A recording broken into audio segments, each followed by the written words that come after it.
Assalamualaikum warahmatullahi wabarakatuh. Apa kabar teman-teman semua? Semoga kita semua selalu dalam lindungan Allah Subhanahu wa Ta'ala, ya. Diberikan nikmat sehat walafiat. Amin ya robbal alamin. Kesempatan kali ini saya akan membagikan satu cerita tentang sebuah pesugihan.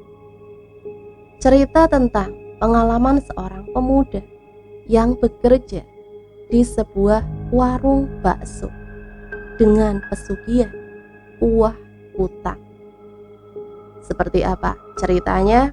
Mari kita mulai. Sebuah kisah nyata yang aku alami saat bekerja di sebuah warung bakso. Walaupun tempatnya tidak begitu strategis, namun setiap harinya di warung ini bisa menjual ratusan porsi. Hal tersebut tentu tidak lepas dari campur tangan penglaris yang juragan gunakan. Perkenalkan, aku adalah Suryo. Aku lahir, tinggal, dan tumbuh di lereng salah satu gunung di Jawa Tengah. Bisa dibilang aku tinggal di daerah paling ujung pucuk. Karena setelah desaku, sudah tidak ada lagi desa. Hawa dingin selalu menyelimuti desaku. Maka tak heran rata-rata mata pencaharian penduduk di sini adalah sebagai petani sayuran, termasuk juga kedua orang tuaku. Saat aku sudah menyelesaikan pendidikan SMP, aku terpaksa tidak melanjutkan pendidikan di jenjang SMA. Ya mau bagaimana lagi, jarak SMA terdekat dari rumahku membutuhkan waktu tempuh 1,5 jam menggunakan sepeda motor, dan membutuhkan waktu yang lebih lama bila menggunakan bus. Terlebih di tahun ini, tahun 2009, di rumahku hanya ada satu sepeda motor yang biasa digunakan oleh orang tuaku mengangkut sayuran. Kalau aku memaksakan menggunakannya, tentu aku memutus mata pencaharian kedua orang tuaku. Karena aku tak ingin membebani kedua orang tuaku, aku memutuskan untuk bekerja saja. Terbesit rasa penyesalan di wajah mereka karena tak bisa membuat anaknya mengenyam pendidikan yang tinggi. Tapi aku bisa memakluminya karena memang kondisi ekonomi keluarga yang sedang berada di bawah. Aku setiap hari membantu mereka merawat kebun. Dan suatu hari aku meminta izin kepada orang tuaku untuk bekerja di kota. Selain untuk mendapatkan kesempatan untuk memperoleh pundi-pundi uang yang banyak, ada satu alasan yang mendasar. Aku ingin bekerja di kota. Alasannya adalah aku tak ingin menikah muda. Ya, menikah muda. Di desaku ada sebuah tradisi yang bagiku itu tidaklah baik. Menikah muda. Anak-anak yang putus sekolah di sini, apalagi yang perempuan, akan segera dinikahkan oleh orang tua mereka. Alasannya adalah agar anak tersebut tidak membebani orang tua lagi, dan diharapkan bisa bertanggung jawab atas dirinya sendiri dan keluarganya. Tentu alasan itu hanya sebuah alibi untuk orang tua tidak menanggung biaya hidup anaknya lagi. Padahal setelah pasangan muda menikah, kehidupan mereka juga tak jauh berbeda dengan keluarga-keluarga yang lain, hanya mengandalkan hasil dari kebun mereka. Tentu aku tak ingin seperti itu. Aku akan menikah bila nanti ekonomiku sudah mapan.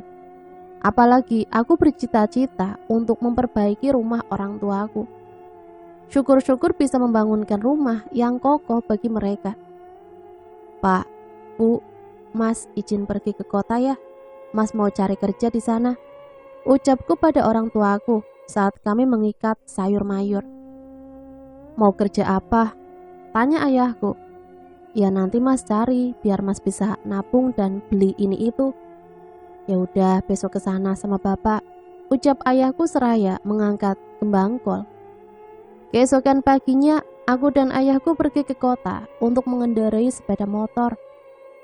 Tak banyak lowongan pekerjaan yang kami temui, apalagi dengan ijazah SMP-ku. Mau kerja di pabrik juga tidak ada lowongan yang menerima lulusan SMP. Setelah seharian penuh kami mencari lowongan pekerjaan, akhirnya kami menjumpai tulisan di papan tulis berkapur bertuliskan dibutuhkan karyawan cepat. Tanpa pikir panjang kami langsung berbelok ke tempat tulisan itu berasal. sebuah warung bakso yang cukup ramai.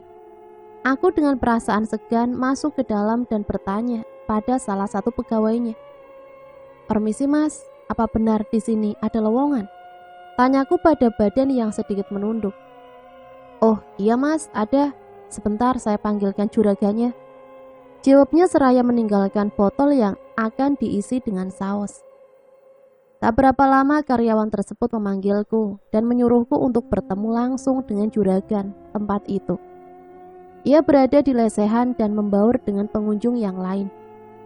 "Permisi pak," sapaku sambil duduk di lesehan, berseberangan meja dengan beliau. "Iya mas, monggo," jawabnya. "Pak, perkenalkan, ini saya Suryo. Saya lihat di depan ada lowongan pekerjaan. Apakah saya bisa bekerja di sini ya pak?" Ucapku seraya menyodorkan identitas diriku dalam sebuah map kertas. Beliau tak menimpali pertanyaanku. Beliau langsung membuka apa yang aku sodorkan di hadapannya, yang isinya hanya ijazah SMP dan akte kelahiran saja. "Mas Surya ya?" Aku mengangguk. "Loh, kesini sama siapa?" jawabnya sambil melihat ke arah luar. "Sama bapak saya pak." "Loh, di mana bapakmu mas?" "Itu pak di luar." Loh, sini suruh masuk," perintah juragan itu. Aku lantas keluar menemui ayahku dan membawanya masuk menghadap sang juragan. Kami berbincang panjang lebar. Ayahku juga menceritakan kenapa ia memperbolehkanku untuk bekerja. Dan aku juga membeberkan alasanku untuk kekeh bekerja di luar desaku. Juragan itu yang bernama Pak Ipul akhirnya memperbolehkanku untuk bekerja di sini. Aku sangat gembira mendengar jawaban beliau. Begitu pula dengan ayahku. Terlihat wajah yang sumringah dibaringi dengan lekukan keriput di sana. "Mulai besok mas sudah bisa bekerja di sini. Di sini ada mes untuk karyawan. Silahkan mas pulang dulu untuk mengambil pakaian dan apa yang mas butuhkan untuk tinggal di sini. Untuk seragamnya besok akan saya berikan," jelas Pak Ipul.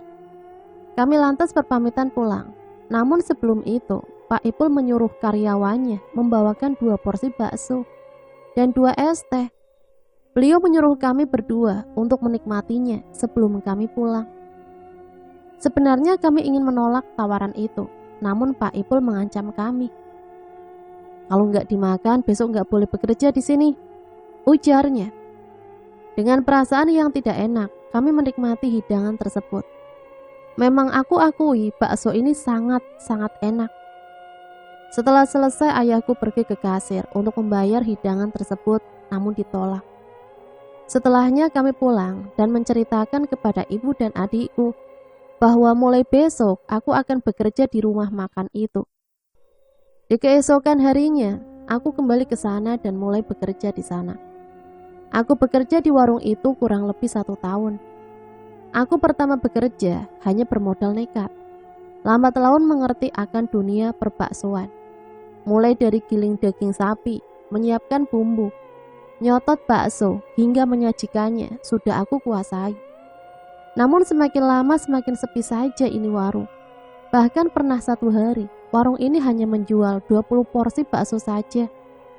Pada letak warung bakso ini sangat strategis, di pinggir jalan raya lingkar utara kota, yang notabene sangat ramai dilewati oleh kendaraan, baik kendaraan berplat lokal maupun luar kota. Hingga suatu ketika, kami semua dikumpulkan oleh juragan di lesehan warung. Mas-mas dan mbak-mbak, beliau memulai semacam rapat itu. "Sudah hampir 5 minggu ini, kondisi warung sangat sepi, dan omset yang saya terima bahkan hanya untuk membayar karyawan saja.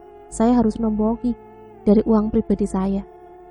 Maka dari itu dengan sangat berat hati, minggu depan akan ada 1 karyawan yang harus keluar demi menyelamatkan warung ini." Pak Ipul menjelaskan dengan lugas. Saya belum berani untuk menyebut nama, tapi dengan berat hati harus saya lakukan. Dan saya mohon maaf sebesar-besarnya. Lanjutnya, rapat ditutup dengan perasaan cemas yang menghinggapi kami semua. Aku semalaman tak bisa tidur karena memikirkan hal itu. Aku lantas membulatkan tekad untuk mengatakan sesuatu pada Pak Ipul. Di keesokan harinya, aku bertemu dengan Pak Ipul. Aku ingin berbicara empat mata dengan beliau. Aku mengatakan agar saya saja yang keluar dari warung ini dan mencari pekerjaan baru.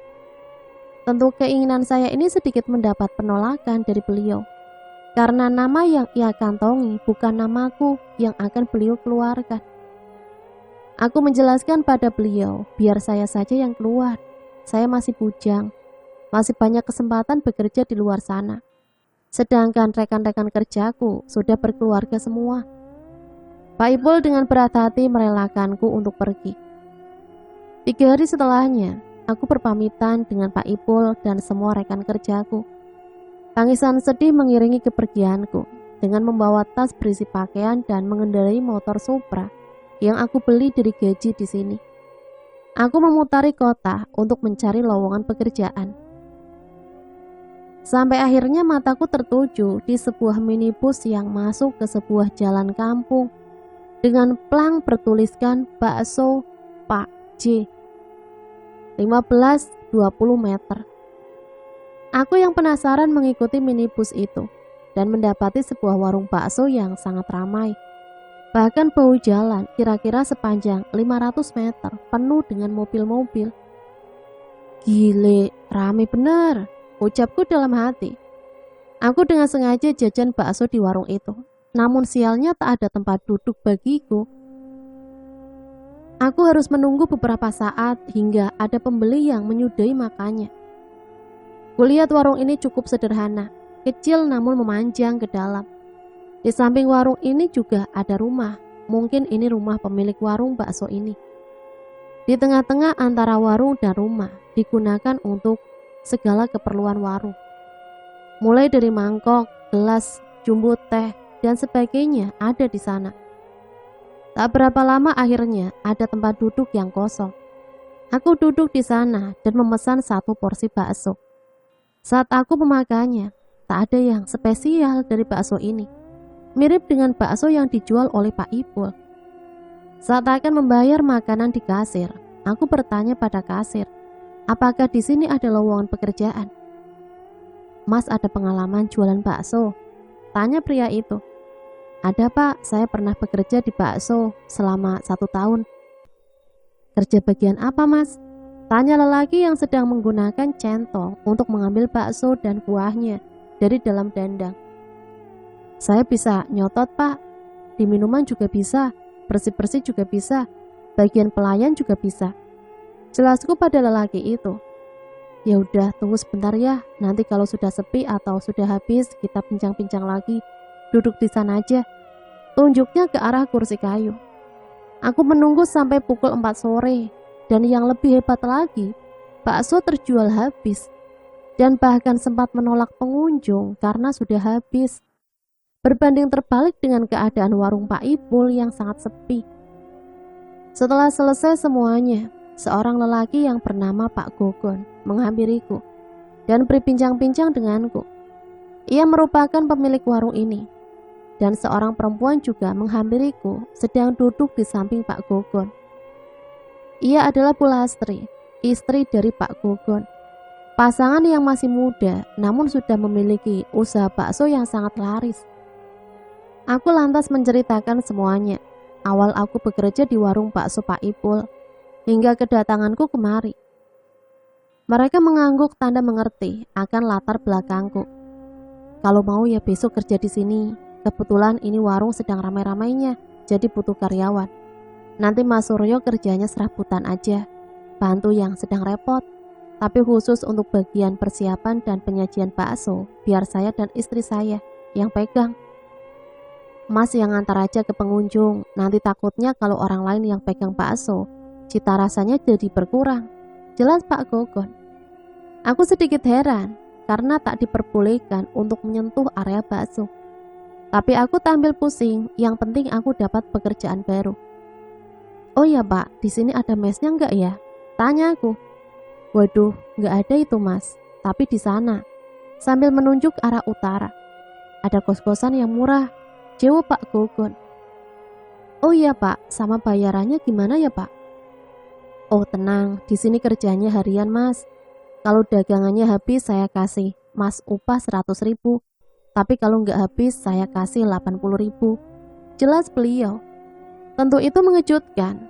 Selama aku bekerja di warung Pak Ipul, sehari aku hanya dibayar 56.000. Itu pun aku bekerja dari subuh hingga jam 9 malam.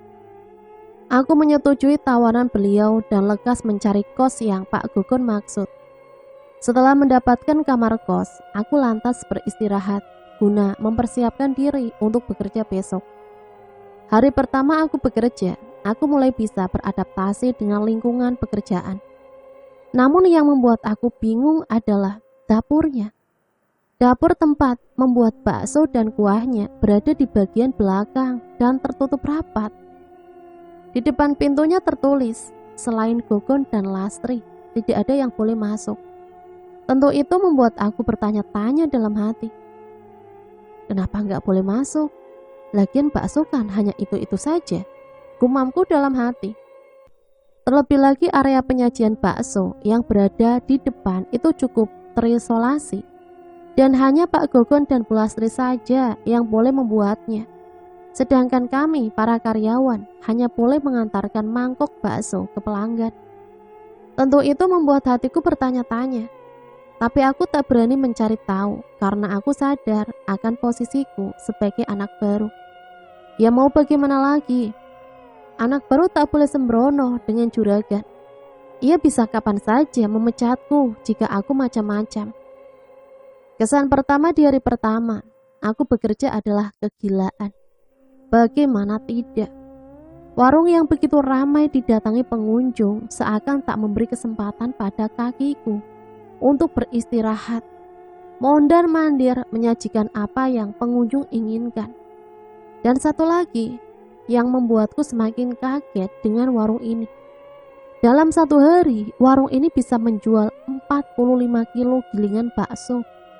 Angka itu bahkan bila digunakan untuk warung Pak Ipul yang sekarang, tentu sangat berbeda jauh. Di warung Pak Ipul sehari hanya menjual 5 kilo gilingan bakso.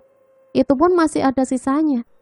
Terlebih letak warung Pak Ipul sangat strategis di pinggiran jalan raya. Sedangkan warung bakso ini masuk ke tengah perkampungan yang menurutku lokasinya kurang strategis. Benar-benar sebuah angka yang membuatku heran dan menimbulkan pertanyaan dalam hatiku. Apa yang membuatnya begitu laris? Padahal saat aku makan, rasanya ya biasa saja. Sekitar sebulan aku bekerja di sana. Otot betisku semakin hari semakin membesar. Karena hampir 10 jam dipaksa untuk terus mondar-mandir tanpa henti. Hingga suatu ketika, saat aku mencuci mangkok di belakang, tanpa sengaja, aku melihat isi dapur tempat bakso itu dibuat. Kulihat Pak Gugun sedang membawa panci berukuran besar, yang di dalamnya berisi kuah bakso. Saat aku menutup pintu, tanpa sengaja aku melihat dalam ruangan itu. Gelap dan hanya ada cahaya dari tungku kayu. Dan satu lagi yang membuat mataku melotot adalah apa yang Mbak Lastri lakukan.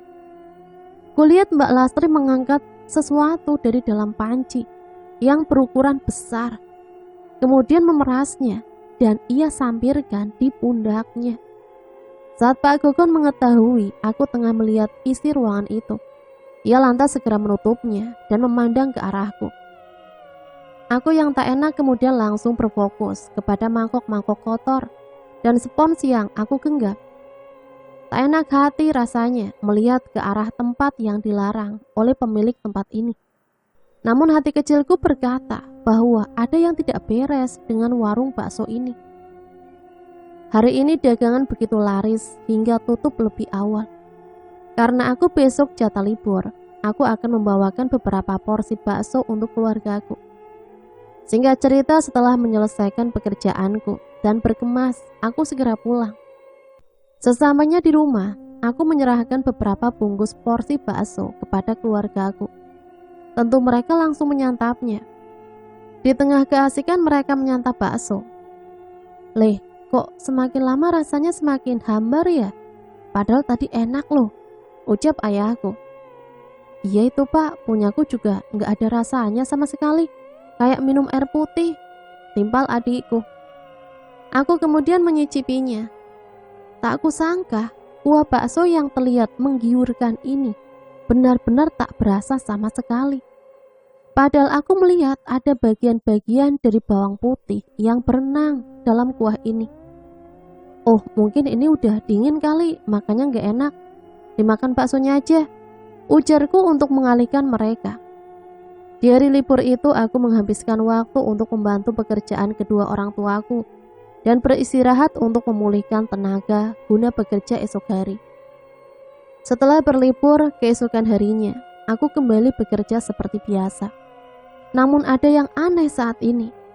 Suasana warung begitu sepi, tak seperti biasanya.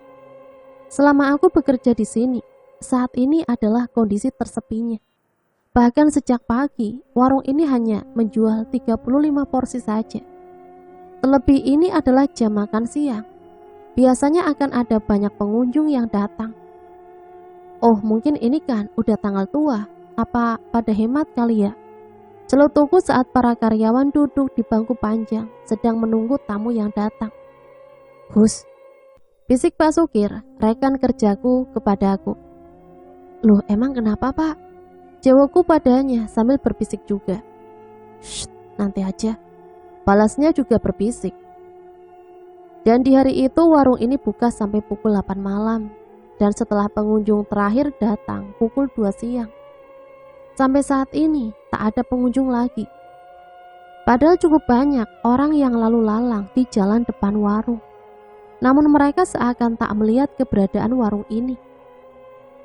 Setelah pekerjaan usai dan waktunya pulang, aku sengaja mengajak Pak Sukir untuk ngopi dan berbincang-bincang. Saat sudah berada di warung, aku bercerita bahwa ada yang aneh di warung itu. Seakan menyetujui perkataanku barusan, Pak Sukir menganggukkan kepala.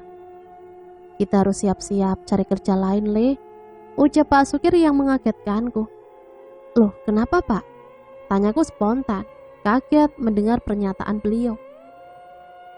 Ya lihat aja, aku gak mau ngasih tahu. Awas saja kalau nyuruh aku buat cerita. Tak cita kau, ucap Pak Sukir sambil tertawa. Idih Bapak. Aku tak berani bertanya-tanya lebih lanjut. Malam sudah semakin larut. Kami putuskan untuk pulang dan beristirahat. Keesokan harinya, kondisi warung juga masih seperti kemarin, sepi. Bahkan sampai jam 2 siang, hanya 19 porsi bakso yang terjual. Kulihat ada yang aneh dengan pasangan suami istri yang belum sama sekali dikaruniai anak ini.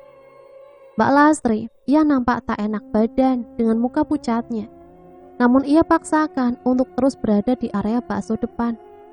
Aku dan karyawan lainnya tak berani menegurnya karena takut kena semprot dari Pak Gogon. Tak berapa lama Mbak Lastri jatuh pingsan. Kami semua panik karena ia mengeluarkan darah dari mulutnya. Pak, bawa ke rumah sakit aja, ucap kami semua. Pak Gogon bengong sebentar, seakan sedang memikirkan langkah apa yang harus ia lakukan. Ya udah, tolong angkatin ke kursi dulu. Aku tak ambil mobil. Ucapnya seraya berdiri, kemudian bergegas mengambil mobil di garasinya. Mbak Lastri kemudian dibopong ke dalam mobil. Namun saat beberapa karyawan akan menemani mereka ke rumah sakit, justru ditolak oleh Pak Gogon. Gak usah, biar aku sendiri aja, ucapnya seraya menutup pintu.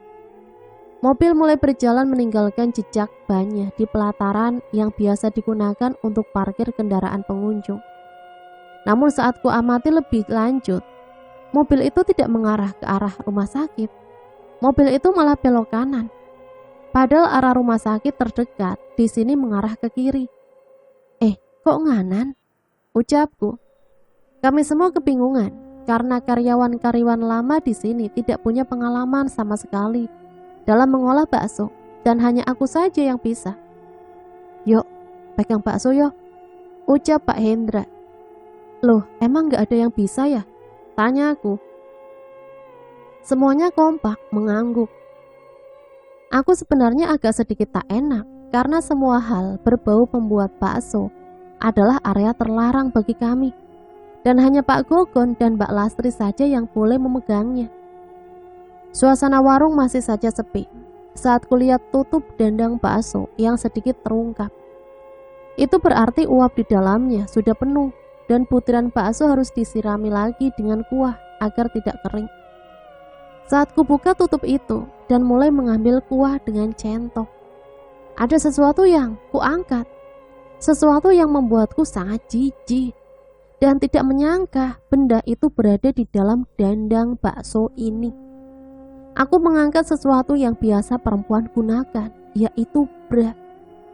Pak, ini apa?"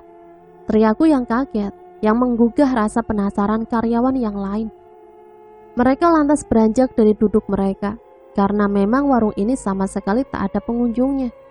Saat centong aku angkat lebih tinggi, terlihat bra di sana. Mereka yang melihatnya langsung menahan mual. Udah, taruh lagi," suruh Mas Dikin. "Tapi Mas, ini kan nggak benar," jawabku langsung. "Udah, taruh aja," suruhnya dengan nada yang serius. Aku lantas menuruti apa yang Mas Dikin katakan. Mas Dikin merupakan karyawan paling lama di sini. Ia bahkan ikut membangun warung ini. Jadi mungkin ia mengetahui mengapa bra ini ada di sana. Mas Dikin kemudian mengumpulkan kami semua. Aku, Pak Sukir, Mas Didit, Mbak Sekar, Bu Sri, Pak Anton, Mas Harun, Mbak Kiki, dan Mas Dikin mengumpul jadi satu di lesehan. Situasi mulai serius. Mas Dikin mulai membuka suara. "Sebenarnya ada sesuatu yang perlu kalian tahu. Ini tentu akan membuat kalian terkejut.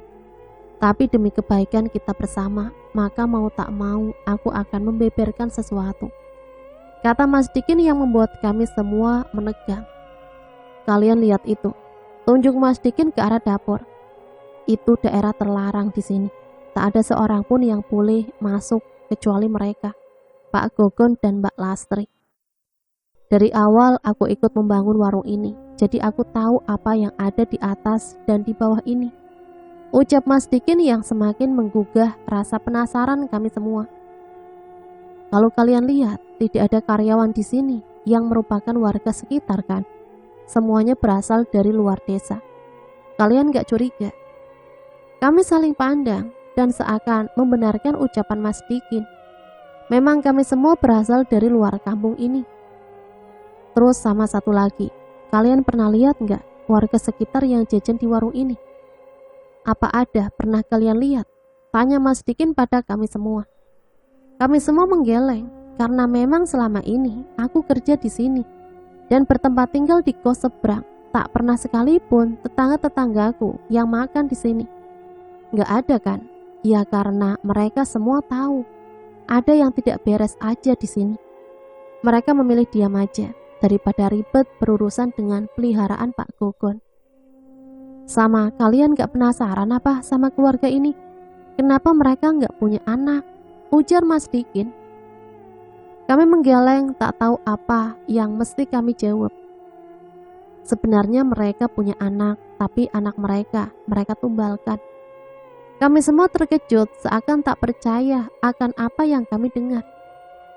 Sudut pandang Mas Dikin menceritakan duduk masalah tentang warung ini. Aku dan Mas Gogon terbilang teman baik, walaupun berbeda kampung dan terpaut umur yang cukup jauh. Karena benang pancing, kami berteman dekat. Suatu hari saat aku main ke rumahnya, rumah peninggalan orang tuanya, yang terbilang cukup sederhana. Rumah dengan gerobak bakso dan tumpukan kayu menghiasi pelataran rumah yang cukup luas. Kulihat anak semata wayangnya bernama Sinta sudah terbujur kaku di kamarnya. Saat aku mengetahuinya, tentu aku terkejut. Aku mencoba untuk memanggil warga sekitar guna melakukan prosesi kematian. Namun hal itu segera Mas Gogon tolak. "Gak usah, ayo bantu aku percaya sama kamu, tolong bantu aku," ucap Mas Gogon. Tak ada rasa sedih dan menangis di raut wajahnya. Begitu juga Mbak Lastri, padahal mereka baru saja kehilangan anaknya. "Kenapa Mas?" jawabku seraya mengikutinya dari belakang. Mas Gogon tak menimpaliku. Ia langsung mengambil 2 cangkul. Satunya ia berikan kepadaku. Setelah itu ia menyuruhku untuk membuat lubang berukuran 1,5 kali 1 meter sebanyak 6 dengan kedalaman kira-kira 1 meter. Sedangkan Mas Gogon juga membuat lubang dengan ukuran yang cukup besar. Setelah selesai aku membersihkan diri, kemudian kembali dipanggil Mas Gogon untuk masuk. Saat masuk, kulihat tubuh Sinta sudah terbungkus kain kafan. Aku sangat sedih melihatnya, tapi aku tak berani berbuat apa-apa. Lantas dengan sedikit mengendap-endap, Mas Gogon membopongnya ke lubang yang ia buat tadi.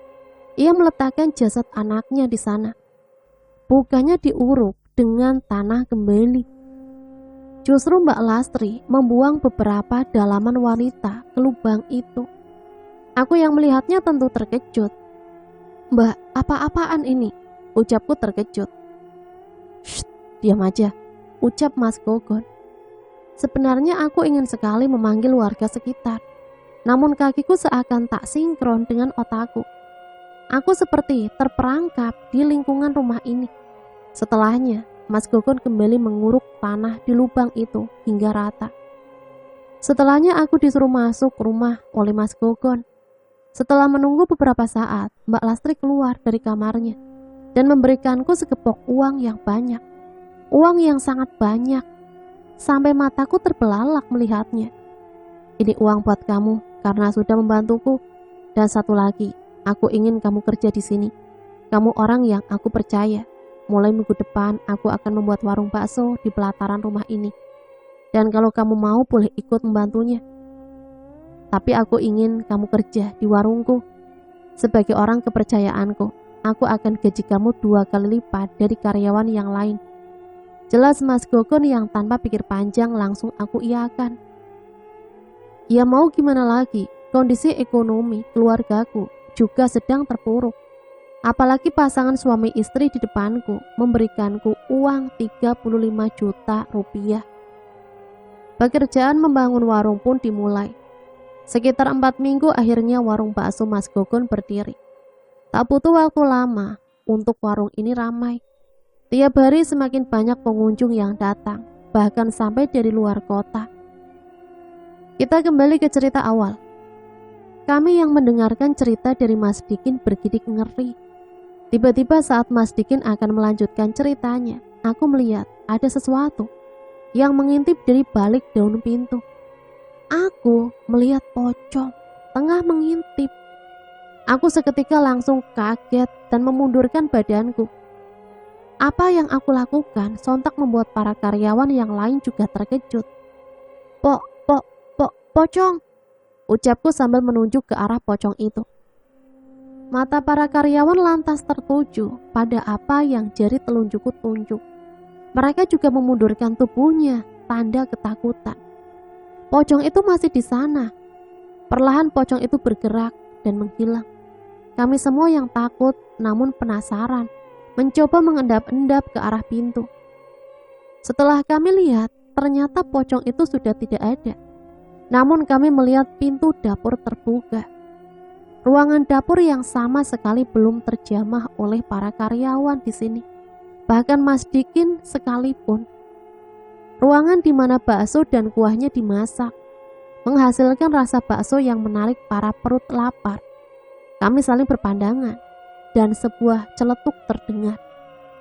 "Ayo kita masuk," ucap Mas Dikin. Kulihat Mbak Sekar, Mbak Kiki, dan Bu Sri enggan masuk dan memilih keluar. Namun para karyawan laki-laki ingin masuk ke dalam, ingin melihat apa yang ada di sana. Kami berjalan ke arah dapur. Perlahan pintu kami buka dengan lebar, agar cahaya dapat menerangi ruangan itu. Setelah kami buka lebar, betapa terkejutnya kami melihat banyak bra yang tergantung di sana sini seperti jemuran. Namun bra-bra itu tidak bersih, melainkan penuh akan lemak khas dari kuah daging sapi. Kami perlahan masuk dan membuka dandang besar di sana. Dan saat kami buka, memang benar dugaanku. Bra-bra ini memang dimasak bersama dengan kuah bakso. Anjir, Pak Harun misuh, tanda tak percaya akan apa yang dilihatnya. Jadi selama ini kita bekerja di warung yang pakai penglaris, Pak Anton membalasnya. Saat kami berfokus ke dandang itu, tiba-tiba terdengar suara dari arah belakang kami. Apa yang kami lihat begitu mengerikan. Kami melihat pocong yang berukuran kecil bergelantung di kayu, bersanding dengan bra-bra yang penuh dengan lemak. Pocong kecil dengan kain kafan yang sangat lusuh, berayun maju mundur, sekarang sedang bermain. Kami yang ketakutan segera keluar dari dapur dan menutupnya rapat-rapat kembali. Kami menceritakan apa yang kami lihat di dapur kepada semuanya. Ketakutan menghinggapi hati semua karyawan. Udah, anggap aja tadi kita sedang mimpi. Nanti kalau juragan datang, kita bersikap biasa aja, seperti kita nggak melihat apa-apa, ucap Mas Dikin. Namun sampai malam tiba, Pak Gogon dan Mbak Lastri tak kunjung pulang. Akhirnya kami sepakat untuk menutup warung ini dengan pemasukan yang sangat kecil hari itu. Keesokan paginya saat waktunya para karyawan datang untuk bekerja, namun kami melihat Mbak Lastri yang tak berdaya seperti lumpuh dan hanya tinggal tulang dan kulit terbaring di kamarnya. Ya kan juragan punya uang banyak, apalagi punya warung bakso, masa bisa seperti ini, seperti orang yang kelaparan, ucapku dalam hati. Hari ini warung libur dan para karyawan yang sudah masuk hanya bersih-bersih saja. Sedangkan Mas Dikin mengajakku ke suatu tempat. Yuk, ikut aku bentar, ucap Mas Dikin seraya menyerahkan helm kepada aku. Kemana Mas? Udah naik aja dulu. Aku langsung naik di jok motornya. Ia kemudian langsung mengegas motor itu ke suatu tempat. Kemana Mas? Tanyaku lagi. Ke Kiai Zuri. Ngapain Mas? Mas Gogon mau tobat. Ia mau ngebersihin demit di rumah sama warungnya, katanya tadi. Jelas Mas Dikin. Setelah kurang lebih 1 jam perjalanan, kami sampai di sebuah rumah joglo Jawa yang terlihat begitu bersih dan sejuk karena di halamannya ada pohon mangga yang besar. Assalamualaikum, ucap salam Mas Dikin. Waalaikumsalam, silakan masuk, jawab seseorang dari dalam rumah. Kami perlahan masuk dengan segan dan sopan, duduk di kursi yang telah disediakan. Di depanku, aku lihat seorang pria parubaya dengan berpakaian sorban dan berpeci hitam. Mas Dikin memperkenalkan diri dan memperkenalkan aku pada Kiai Suri. Kemudian ia juga menceritakan maksud serta tujuannya datang ke sini kepada Kiai Suri. Kiai Suri mendengarkan dengan seksama. Ia sesekali juga mengangguk tanda mengerti apa yang Mas Dikin ceritakan. Jadi dia sudah kapok ya, ucap Kiai Suri. Setelah bercerita panjang lebar, kami kemudian pamit untuk pulang. Kiai Suri juga berpesan bahwa nanti beliau setelah sholat Isya akan datang ke sana. Selain itu, kalau bisa, semua karyawan juga harus ada di sana agar ia dibersihkan juga. Kami berterima kasih dan berpamitan kepada beliau untuk pulang. Malam harinya selepas sholat Isya, kami semua karyawan datang ke rumah Pak Gogon seperti pesan Kiai Suri.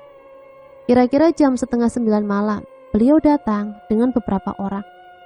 Baru saja menginjakan kaki di teras rumah, tiba-tiba saja Mbak Lastri berteriak dengan keras. Kenapa kamu kesini? Suara teriakan dari dalam rumah. Kiai Suri yang mendengar itu langsung segera mendatangi sumber suara. Tak lupa beliau mengucapkan salam sebelum masuk ke rumah Pak Gogon. Saat Kiai Suri mendekat, Mbak Lastri langsung mundur ketakutan. Jangan ganggu mereka. Mereka sudah aku kasih kekayaan. Tumbal mereka kurang dan aku akan mengambil nyawa orang ini untuk aku jadikan permaisuriku. Suara serak besar keluar dari mulut Mbak Lastri. Tentu aku tahu itu bukan suaranya. Kami semua termasuk Pak Gogon disuruh untuk duduk di ruang tamu sembari membaca Yasin bersama dengan beberapa orang yang datang bersama Kiai Suri tadi. Sedangkan Kiai Suri masih di kamar bersama Mbak Lastri. Dari pintu kami melihat beliau membaca doa sambil sesekali menunjuk Mbak Lastri. Namun selanjutnya begitu mengerikan. Kami melihat Mbak Lastri merayap di dinding bak cicak. Aku begitu terkejut saat melihatnya. Sampai-sampai aku merapatkan tubuh ke punggung Pak Anton. Mbak Lastri terus-menerus berteriak, teriakan yang dibarengi dengan suara surat Yasin yang dibaca keras juga. Saat Kiai Zuri memegang kepala Mbak Lastri, ia langsung terkapar tak berdaya. Setelahnya, beliau memanggil kami untuk mengangkat tubuh Mbak Lastri kembali ke ranjang. Saat aku masuk dan ikut membantu mengangkat tubuh wanita itu, aku melihat dinding kamar yang penuh dengan cakaran. Cakaran ada di mana-mana, bahkan lantai semen juga terdapat beberapa cakaran. Setelah keadaan sedikit tenang, kami semua berkumpul di ruang tamu. Saat itu Pak Gogon menangis terseduh-seduh. Menangis karena tak ingin kehilangan orang yang dia sayangi lagi. "Kenapa kamu melakukan itu?" tanya Kiai Zuri memecah keningan. "Maafkan saya Kiai, saya terpaksa melakukan itu. Saya nggak ada pilihan lain," ucap Pak Gogon sambil tertunduk. "Coba jelaskan asal mulanya kamu bisa bersekutu dengannya," perintah Kiai Zuri. "Jadi begini Kiai, dulu kehidupan kami serba kekurangan. Untung dari berdagang bakso juga tidak seberapa. Untuk makan saja harus utang sana sini. Itu hanya untuk makan saja Kiai," jelas Pak Gogon. "Sampai suatu ketika ada seorang pelanggan yang membeli baksoku. Kami berbincang-bincang. Aku menceritakan tentang keadaan ekonomi keluargaku padanya, dan ia memberi saran untuk melakukan pesugihan di suatu tempat. Kami semua masih memperhatikan penjelasan dari Pak Gogon dengan seksama. Pak Gogon kembali melanjutkan ceritanya. Di saat yang sama, anak sematawayangku, Sinta, sakit keras. Ia muntaber terus-menerus setiap hari. Mau aku bawa ke dokter, tapi aku tak punya uang. Aku sangat tidak tega melihat anakku menderita seperti itu. Tapi apa daya, aku tak punya uang sama sekali. Aku menceritakan tentang pesugihan yang bisa membuat dagangan baksoku laris manis. Tapi Pak Gogon menghentikan ceritanya. Ia kemudian menghirup nafas panjang dan menyingkirkan air mata di pipinya. Pesugihan ini membutuhkan tumbal. Aku dan istriku berdebat keras karena aku berniat untuk menumbalkan anak sematawayangku yang sedang sakit keras itu. Walau sempat berdebat, kami berdua akhirnya sepakat. Selain untuk menyudahi penderitaan anakku, dan juga aku ingin kaya raya agar tak dihina oleh orang-orang lagi. Kami semua terus memperhatikan cerita Pak Gogon. Setelah sepakat, aku dan istriku mendatangi dukun itu. Si dukun menerima persembahan tumbal anak kami. Lantas ia memberikan kain kafan yang harus digunakan untuk mengkafani tumbal. Setelahnya tumbal itu harus dikubur di bawah tempat jualan bersama dengan bra dari ibu. Setelah 3 hari, pocong dan bra-bra itu harus diambil. Pocong diletakkan di dapur, sedangkan bra-bra itu direndam bersama kuah bakso untuk memperkuat cita rasa. Pak Gogon menghela nafas panjang.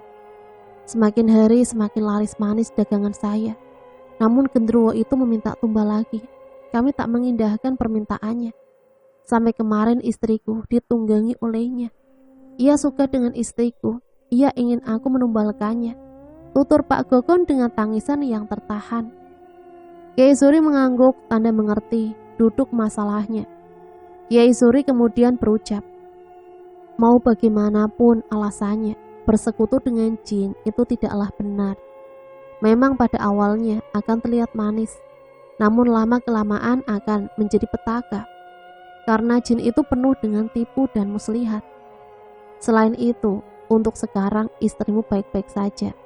Tapi jin itu masih di sini. Boleh saya melihat ke belakang rumah?" ujar Kiai Zuri. Pak Gogon mengangguk. Lantas Kiai Zuri dan beberapa orang yang datang bersama beliau mulai berjalan. Seperti dugaanku, mereka semua masuk ke dapur, area terlarang bagi mereka, karyawan. Walau sudah dilarang, namun kami kemarin sudah melihat di sana. Tempat penglaris kuah kutang dilakukan.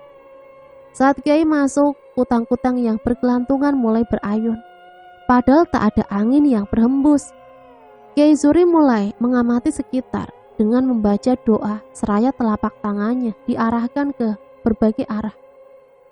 Akhirnya beliau berjalan menuju ke suatu arah. yaitu dandang besar yang kemarin kulihat berisikan kuah bakso dan beberapa beras di sana. Ketika Kiai membukanya, betapa terkejutnya kami. Ada sesosok makhluk hitam yang keluar dari sana. Makhluk itu langsung merayap ke dinding dan berteriak seperti babi yang terjepit. Aku yang melihat itu langsung mundur beberapa langkah. Kulihat Pak Gogon biasa saja. Ya karena setiap hari ia pasti bertemu dengan makhluk itu.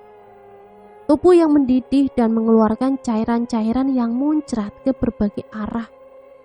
Cairan itu berbau kuah bakso, persis dengan aroma kuah bakso yang biasa dijual. Saat terpojok, makhluk itu kemudian ditangkap oleh Kiai Suri dan dibantu oleh beberapa rekan beliau. Setelah menangkap sosok itu, Kiai lantas beranjak ke pojokan dapur. "Mas, tolong ambilkan cangkul ya," perintahnya pada kami. Aku langsung mengambil 2 cangkul di gudang. Sebenarnya aku tak tahu untuk apa cangkul ini. Namun aku bawa 2 saja untuk berjaga-jaga. "Ini Kiai." "Mas, tolong gali di sini ya," ucap Kiai sembari menunjuk tanah di pojokan dapur. Aku dan Pak Harun lantas menggali tempat yang Kiai tunjuk. Agak memerlukan waktu karena banyak batu-batu yang menghalangi cangkul kami saat menghujam ke tanah. Tak beberapa lama terlihat kain di sana. "Kiai, ini apa ya?" tanya Pak Harun. "Mas, tolong angkatin dan bawa ke sini," perintah Kiai kepada rekannya. Sebelum diangkat, Kiai Suri membaca doa dengan suara yang lantang. Perlahan kain itu diangkat dan ternyata itu adalah jenazah yang masih terbungkus kain kafan. Setelah diletakkan di depan Kiai, kami semua diminta untuk keluar dari ruangan. Beliau kemudian menutup pintu. Aku terdiam menunggu Kiai di depan pintu dapur.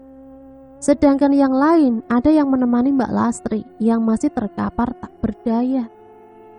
Suara gemuruh, panci jatuh, pintu yang seperti diterpa angin kencang silih berganti di dapur. Kami yang menunggunya di luar pun ikut tegang. Terlebih lagi suara teriakan dari makhluk itu yang begitu nyaring, sehingga kulihat di depan rumah sudah ada beberapa warga yang penasaran.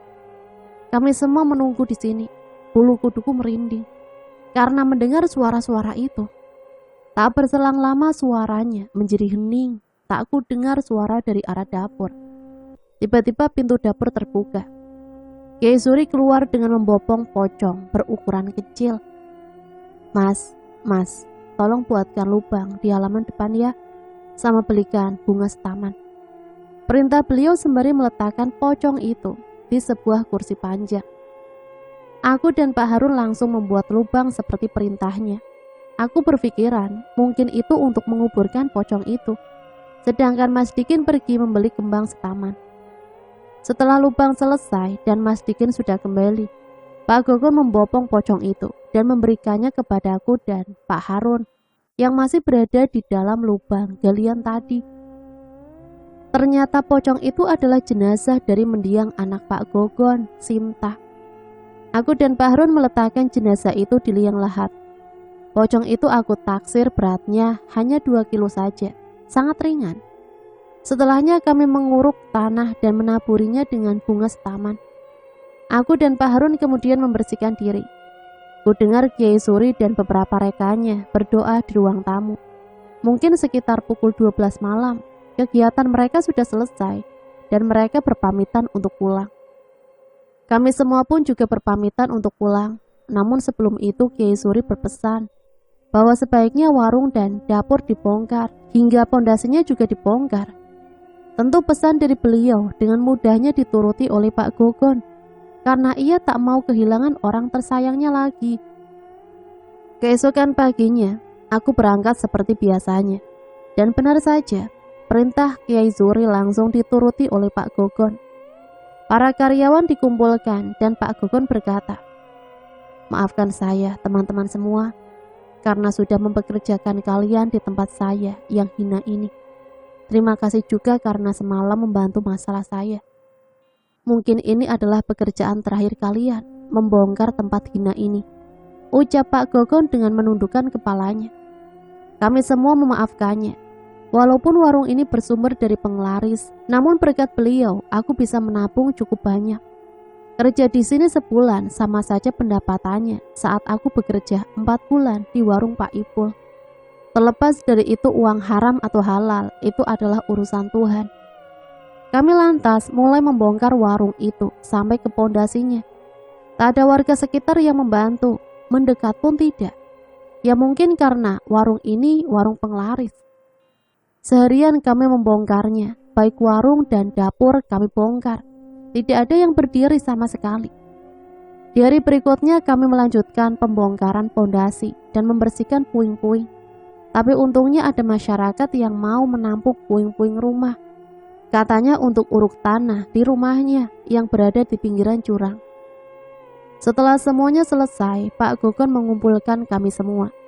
Ia memberikan kami pesangon masing-masing 10 juta rupiah. Ini pesangon buat kalian semua. Mohon maaf, mungkin ini kalian anggap sebagai uang haram karena dari pesugihan. Tapi sejatinya ini juga berkat keringat kita semua. Jadi halal dan haram kita serahkan pada yang di atas saja, ujar Pak Gogon. Kulihat Mbak Lastri sudah pulih walaupun masih belum banyak daging yang berada di balik kulitnya. Namun wajahnya sudah tidak pucat lagi seperti beberapa waktu lalu. Kami berpamitan dan saling berjabat tangan. Cerita selesai sampai di sini. Oh iya, kabar yang aku dengar terbaru mengenai Pak Gogon adalah ia sekarang menjadi seorang tukang sapu di jalanan. Sedangkan Mbak Lastri di rumah menjaga 2 putra kembarnya. Sedangkan aku berkat ilmu dan pengalaman selama bekerja di warung bakso, alhamdulillah aku bisa membuka warung bakso pertama di desaku. Walaupun hanya beratapkan terpal, namun setiap hari ada saja pembeli, walaupun tak begitu ramai. Di balik kisahku ini, aku bersyukur mendapat ilmu yang sekarang menjadi mata pencaharianku. Itulah sepenggal cerita yang bisa saya bagikan. Semoga cerita ini kita bisa jadikan pembelajaran ya, ambil hikmahnya. Ambil sisi positif dan buang jauh-jauh hal negatifnya. Sampai di sini saya pamit undur diri, mohon maaf apabila banyak salah kata. Sampai berjumpa kembali di cerita selanjutnya. Matur suwun, wassalamualaikum warahmatullahi wabarakatuh.